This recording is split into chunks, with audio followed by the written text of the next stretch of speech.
Limpopo government has defended its decision to spend 55 million rand on over 100 bakkies to gift what it says are deserving traditional leaders in the province. Now, almost 60 of these bakkies were handed over at a ceremony in Polokwane. The province says there's nothing untoward about the move, as it's part of its duties to provide support to traditional leaders to execute their duties. Let's get more on this. I'm joined now by MEC for Limpopo Cooperative Governance, Human Settlements and Traditional Affairs, Basikopo Makamu. Mr. Makamu, very good morning to you. Thank you so much for your time. 55 million rand. I mean, that's quite a significant amount of money to spend on these bakkies, essentially equating to over 500,000 rand per vehicle. How do you justify this move?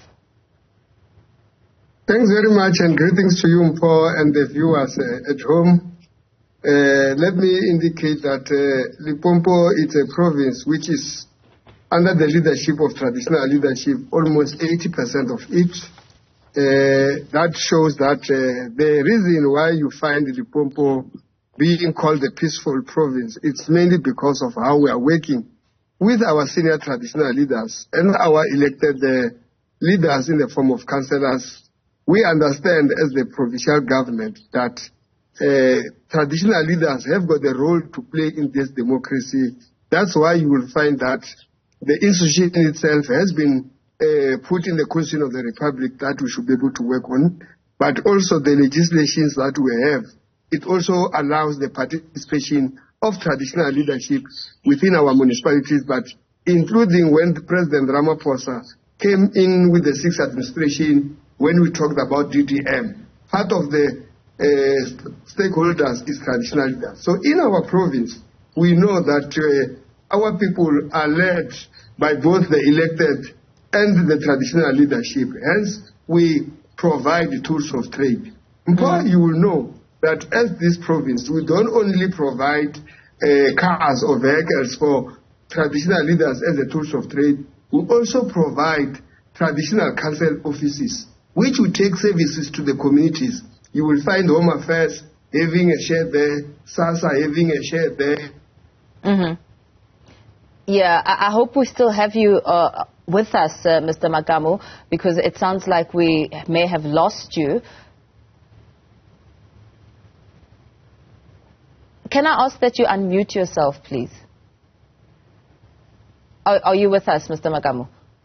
We lost you there slightly, but I understand what you're talking about here. I understand that the role of traditional leaders must be respected. We cannot devalue the role of traditional leaders, but you speaking about a province with a population of more than 6.4 million people suffering on several fronts. In fact, if you had to look at social media and look at the reaction that you're getting from community members who are asking all sorts of questions, they're saying that why was the money not instead allocated to the water issues and the infrastructure issues in the province? I mean, one person saying that there's no water. Why didn't you instead maybe look at building and installing boreholes in 57 villages to assist in the service delivery matters that you were trying to tell me about, the services that are available? But, you know, just help us understand, because it still doesn't make sense that so much money, we're not disregarding the value of traditional leaders,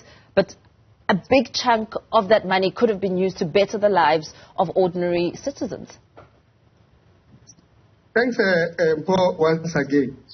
Let me indicate that when you spend money for traditional leadership, as it is, one day, if we are not careful as this democratically elected leadership, we will say there will be no need to offer our traditional leaders as public representative offices a particular allowance for the work they are doing within their communities. We will say that amount of money. Maybe one day when I come here, you ask and say, how much money do you use to build the traditional council offices? It may come tomorrow and say, what I'm trying to put to you now is that the budget that was meant for the cash will not necessarily be exceeded because we want to please traditional leadership, and it's not part of us.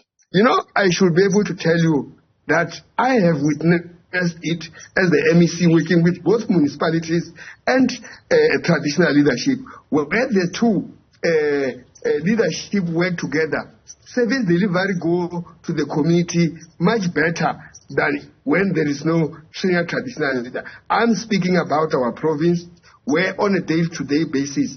So to me, the value that a ward councillor should be assisted to be able to move and get allowance to have a car, or an MEC get a car to be able to do his job. I see that as the same value of a senior traditional leader who should be given. How would you feel, Mpo, if one day there is a meeting of the House of Traditional Leadership, Koshi does not have a car, he will have go to the public transport, hike to the meeting. Mr. Makamu, can I just get in there?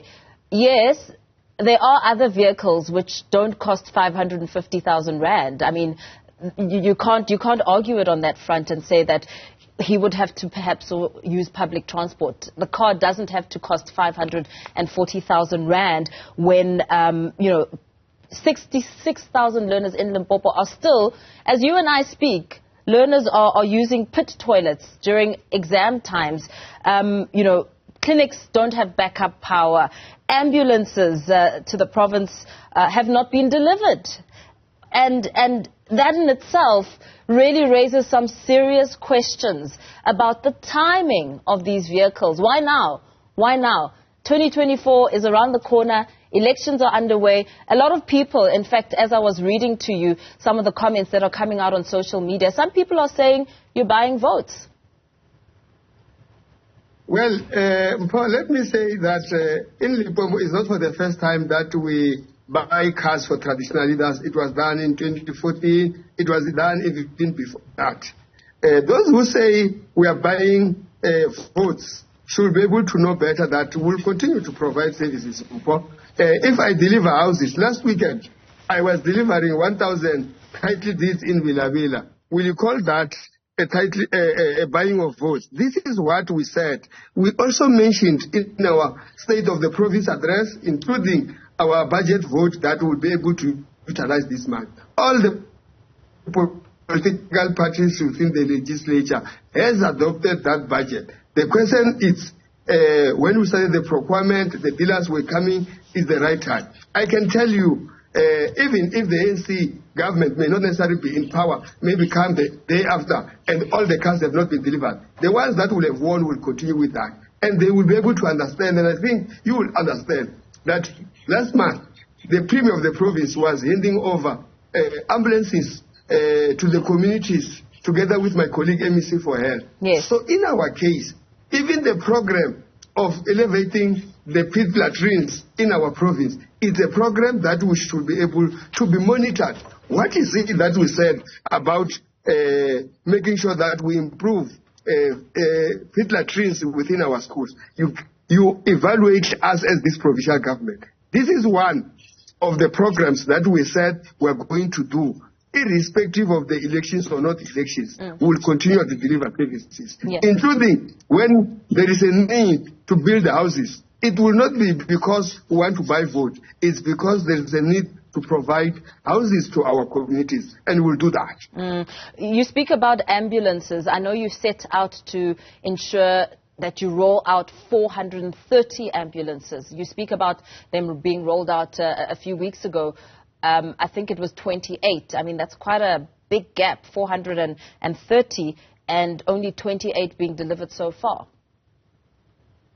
I may not be sure with my colleagues, MEC, what is the process, but I can assure you that I only gave the 61 cars simply because the dealers could not be able to deliver. We will continue to be receiving those. It could be that even the ambulances, she could not keep the 40-something that were there. She will have to hand over when others are still on the way. We are a government that is responding to the challenges. I think I should also answer, why will we buy for these 500,000 rand vehicles? Limpopo is a rural area. Despite that, since we got into power, we have tried to tar so many roads, but we still have got many. So these traditional leaders are within our gravel roads.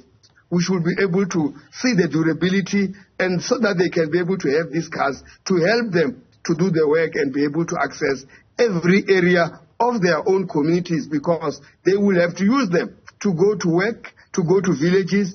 There's one Hoshi I know has got more than 100 villages. Do you expect that person to be using a very low car which could be cheaper? But that person will be able to access all his areas and be able to provide the leadership that is required for them to work with government. What would you say to critics who'd say that you wouldn't need to buy these large vehicles at such a price if you had tackled the infrastructure problems with ensuring that roads are built and roads are solid and that the terrain doesn't have to be so harsh?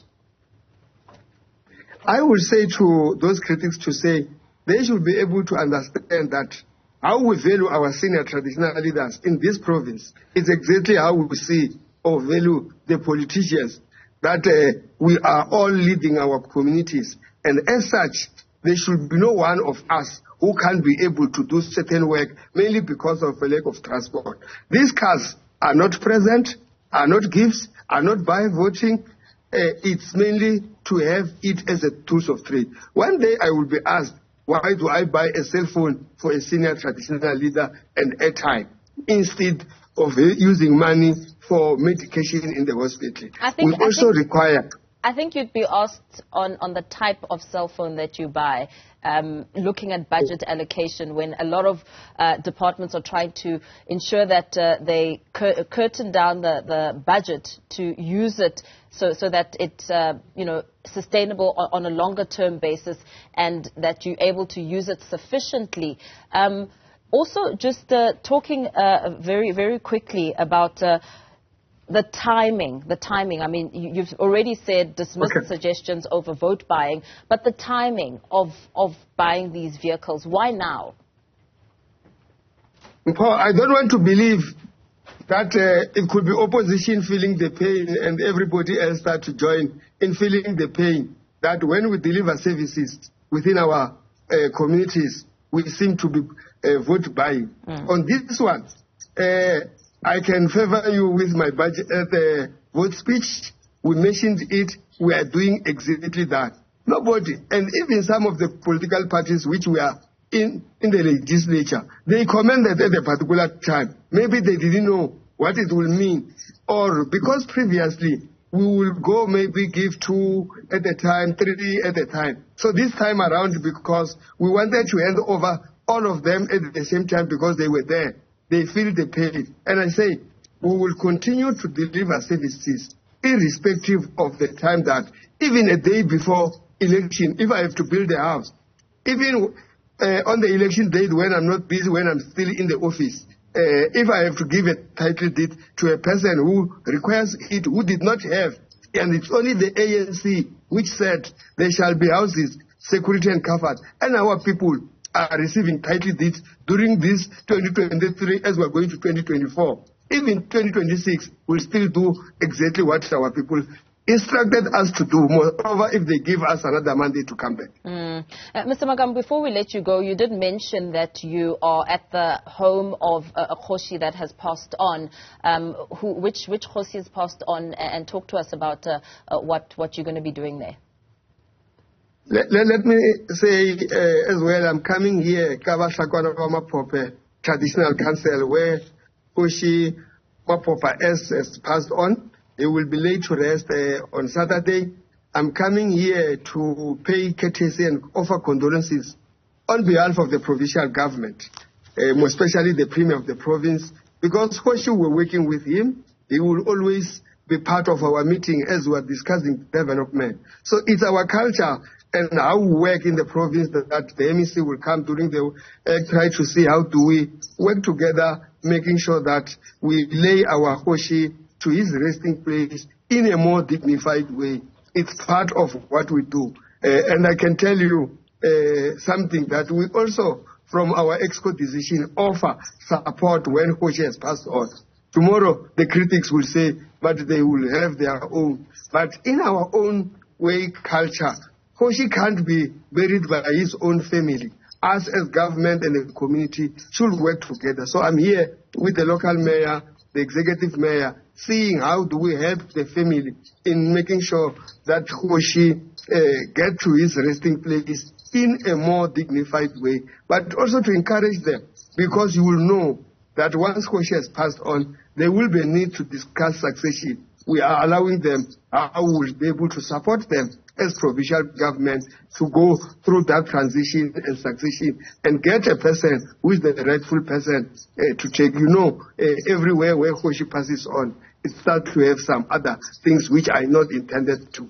But we are working with the family here. So that's why I'm here, to offer that condolences. Let me thank you for your time. Let's leave it there for now. Thanking Limpopo Govt MEC Basikopo Makamu, speaking to us about the Limpopo leaders being given service car to make their community work easier. That's what he says, dismissing all notions that the money was not well spent.